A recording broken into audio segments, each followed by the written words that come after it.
Vous aimez cuisiner, vous aimez la diversité des tâches, vous aimez le contact, eh bien vous allez adorer le métier de cuisinier de collectivité. Avec sa jovialité et son entrain, Nina est à elle seule une parfaite illustration d'une personne qui aime son travail. J'ai toujours aimé faire la cuisine depuis toute petite et puis d'une chose à une autre, j'ai fait beaucoup de choses et puis je suis arrivée à la cuisine parce que je suis rentrée dans une maison de retraite et puis ils étaient en panne de cuisinier et ils m'ont prise et ils m'ont laissée en cuisine, voilà.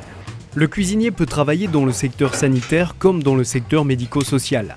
En maison de retraite, il s'occupe de préparer les repas en appliquant les règles d'hygiène et les exigences d'apport énergétique et d'équilibre nutritionnel. Il surveille la finition des plats et contrôle la qualité des aliments et des préparations. Il s'occupe également de l'achat des matières premières. Pour travailler dans une cuisine, en collectivité, il faut aimer ce qu'on fait. Oui, il faut aimer faire la cuisine, parce que c'est vraiment très pointu, très spécifique. C'est de la cuisine personnalisée. C'est pas tellement de la cuisine à la chaîne. Et moi, vite, c'est pas mon truc.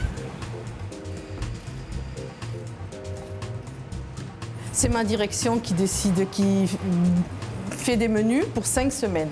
Il y a 5 semaines de menus. Alors on a un menu automne, un menu hiver, un menu printemps et un menu été. Mais par contre, si ça ne convient pas aux résidents, ou parce que chaque maison de retraite est différente, on peut changer, mais tout en restant dans la même gamme. Autonomie, rigueur, écoute, notamment dans la connaissance des goûts des résidents, et enfin une vraie compétence relationnelle sont particulièrement recommandées dans la pratique de ce métier qui souvent s'exerce en équipe. Ce qui me motive, c'est que les personnes sont un petit peu fragiles, sensibles, et puis chaque personne a sa spécificité. On perd beaucoup de goût, de sensations de chaud, de froid.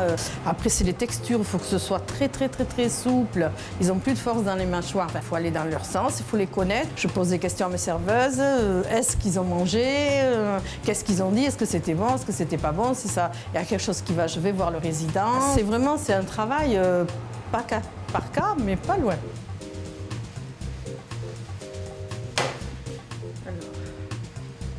Dès que j'arrive, je prépare le petit déjeuner. Et après, j'enchaîne. Alors, j'ai des livraisons, je fais mon repas pour midi. Le soir, à partir de 18h, j'ai le premier service, parce qu'il y a les plateaux le soir en chambre. Donc, il faut que tout soit prêt pour 18h. Pour eux, ils sont rythmés que par ça. Ils n'ont pas fini de manger que déjà, ils partent faire une petite sieste et de suite, ils sont en salle à manger. C'est leur habitude, leur rythme. Voilà.